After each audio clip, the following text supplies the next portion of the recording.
presents Henry J. Taylor. When the speaker says what he means. Henry J. Taylor, whose voice you will hear presently from a great Pennsylvania city, leaves no listener in doubt as he looks across your land and mine this evening. What he sees happening now and the clear-headed thinking he applies to the future can help us all to go forward to a better, a fuller, and a more secure life. General Motors presents Henry J. Taylor, noted author and journalist, in another friendly and significant talk in his series, Your Land and Mine. Mr. Taylor is speaking tonight from Pittsburgh, Pennsylvania. Mr. Taylor. I first visited Pittsburgh in a rowboat. I was touring the downtown section in a little flat-bottomed skiff, and going past the William Penn Hotel, I hit the top of a traffic tower. The skiff tipped over, and I swam for the window ledge of the William Penn. I'd come, of course, to report on the Pittsburgh flood, and it turned out to be an eyewitness account, all right. This city was paralyzed by high water. The lights were out, everything stopped. The whole country was interested in the catastrophe, an act of nature paralyzing Pittsburgh. Well, since then, not by acts of nature, but by collusion, Pittsburgh and many other communities have been equally paralyzed by the effects of lopsided laws, permitting cloudbursts of authorized and unauthorized strikes, downpourings of local and national disaster. At the moment and on purpose, such troubles are more or less suspended so that the vote of public opinion won't be rocked pending new labor legislation in Congress. But the troubles and dangers have by no means been cured, my friends. In fact, so far, of course, nothing has been done about them in Washington at all. The quiet may confuse you or me. The lull may even lull Congress and the Senate to sleep. For there are important indications in Washington that Congress is being urged quietly to forget its responsibilities to ordinary people, bow to special political pressures, soft pedal or sidestep any really effective corrections, and take refuge under the umbrella of let's not be too hasty about labor legislation, which is the political way of saying let's not do anything at all. But the public can't afford to have Congress talk much and do nothing.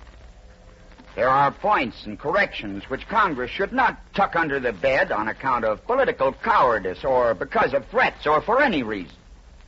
Let's start with the so-called right to strike, and then let's get down to cases. Let's speak about rights, all kinds of rights, for example, in terms of this radio. Now, my friends, I have the right to speak on the air. The right of free speech is fundamental. As you know, it's recognized as such in the Constitution. But let me remind you that I cannot use profane language at this microphone or urge you to turn the street lights out where you live or the lights in other people's homes.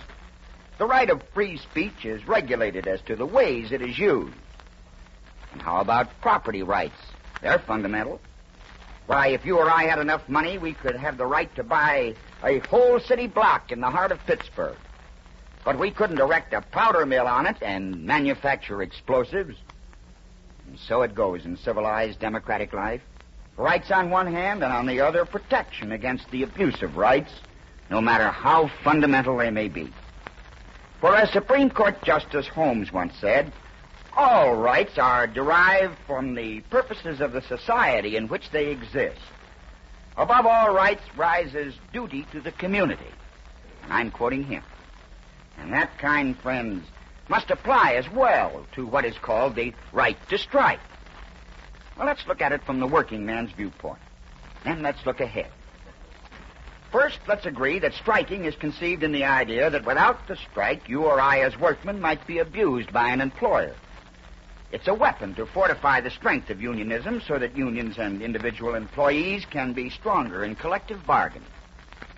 But in the field of collective bargaining, the decisions on both sides of the table, as you know, must be made in the long-term interest of any business and hence its customers and the public, as well as the employees. Whatever is done must always be under conditions of restraint on the freedom of action on both sides of the bargaining table in the public's protection. That's the important thing, in the public's protection. It isn't possible that this can be done when either side, the business side or the union, has been allowed by law to grow so monopolistic, so powerful, and so uncontrollable that no restraint is really effective in a pinch. And today this is happening, for there is too much power in the hands of leaders of giant interlocking combines. Too much power in the hands of a few. The abuse of this strength, this tremendous bargaining power, whenever and wherever it occurs, is a national calamity, a governmental disgrace. Now, the Supreme Court may or may not sustain the government's right to control John L. Lewis, for example. I don't know. But this I do know. If the laws under which unionism operates were not lopsided and wrong, there would be no question about it. The fact that there is a question proves the point. Our government, as established under the Constitution, is strong enough to serve us all honorably and well.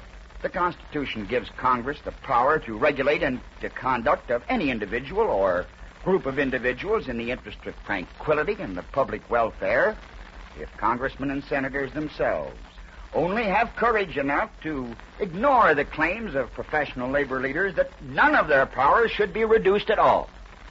To be anti-trust is not to be anti-business, and to be anti-union combine is not to be anti-labor. From the point of view of the health of the American labor movement itself, it seems to me, the labor leaders' battle to hold tight to all possible powers is a great injustice, a big mistake, as big as the trust made some generations ago. Congress should know this. The need for correction in the lopsided labor legislation is obvious and should be obvious to any fair-minded citizen. Within the leaders of organized labor itself, there should be an awakening, I think, a better realization that it is honest and proper for the welfare of the public to come first. For as Americans, they must know that when laws are made and enforced with the idea of the public welfare in mind, they aren't measures of discrimination, not anti-this or anti-that or anti-anything. Such laws are pro-community, pro-American, and should be accepted in that spirit. In our grandfather's generation, business trust, the beef trust, oil trust, copper trust, and whatnot, battled the whole idea of antitrust laws stupidly, selfishly. Trust leaders, as you recall, only brought discredit and public resentment on themselves by being unreasonable and fighting any and all changes that gave them less power. This fact should make union leaders think carefully today, I believe, for this is no time for anybody to be blind. Injunctions against violence or law-breaking, injunctions against intimidation or hijacking are not yellow dog injunctions. Injunctions can be granted by fair courts of law without endangering civil liberties. Court injunctions in protection of the public welfare are just as practical, just as fair and decent in respect to labor activities as in regard to business activities or any other matters affecting our lives together and our public safety. Any contention to the contrary is preposterous and in poor spirit. At bottom, the question of industrial peace requires a legally enforced, balanced approach by government and labor organizations and by business alike. In short, what work is going to be done, what's going to be produced for the pay, how faithfully are agreements going to be lived up to. That's not an unreasonable approach to new legislation. What enforceable guarantees are there to be against wildcat or other work stoppages during a contract so that producers can plan production efficiently and establish low prices to the public without knowing that their production can be steady? Are corporate organizations and union organizations to have equal legal responsibility in the event of strikes? Is the closed shop to be permitted, the hand of compulsory union membership to fall on every man? Are strikes going to be kept out of union and inter-union politics so that whole industries are not tied up by personal political fights inside unions, and in which they have no part, and so that innocent bystanders are not hit by the rock, swamped by waters of disaster as paralyzing as the Pittsburgh flood? Restraint must be enforced against superpower, come what may. This is due us both on principle and under the Constitution. No anger or bitterness need be or should be involved in the matter of new legislation for the public's protection. The principles are the things to grasp now, Let me spell out several simple points, objectives, kind friends, if you will. New labor laws or modifications of old lopsided ones must be, 1, economically sound. 2, they must be fair and square to everyone, ethically sound, socially sound, legally sound, enforceable, practical, understandable. 3, the laws must recognize the principle that we can all have more only if we produce more. They must reward effort and thrift and recognize that laziness has penalties. 4, the laws must recognize the right to work, the right to compete for a job and earn a better living. And 5, and last, new legislation must recognize that labor monopolies, like any other form of business monopoly, are intolerable in a free country. They must be regulated by the government and brought under the general laws of our land. This is not a business matter. It is a national matter. Someplace in here, the basic safety of our nation is at stake. We should not wait until a general strike may be pulled to find that out. I'm not predicting such an interlocking general strike, although there's talk of it in some circles. And on top of what we've seen here in Pittsburgh, whole communities like Rochester, Oakland, and other places have tasted general strikes already.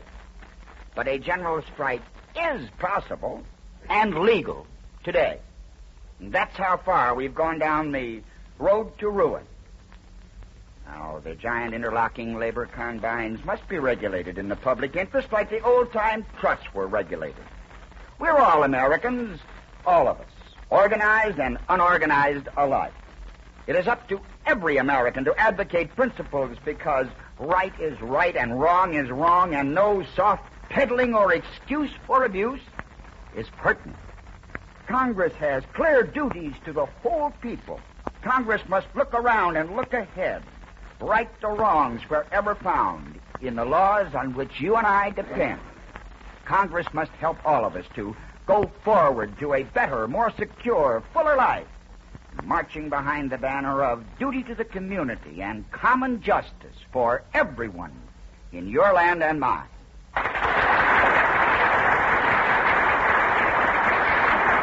You have just heard Henry J. Taylor in another talk in his series, Your Land and Mine. Mr. Taylor spoke this evening before a group in Pittsburgh, Pennsylvania. These Taylor talks are reprinted in attractive pocket-sized booklets, useful for your own future reference, for classroom purposes, or discussion groups. They're available without charge. If you would like one or more copies of the Taylor talk you have just heard, write to General Motors, Detroit, or in care of the station to which you are listening. Do you know that hundreds of men are scouring the country to find materials and supplies to keep production rolling in General Motors plants? Well, they're doing just that. For building more and better things for more people is our business. And we shall keep on trying until we are going full swing to bring you the car you have so patiently waited for. When it does arrive, it will embody everything you've come to expect in a General Motors value.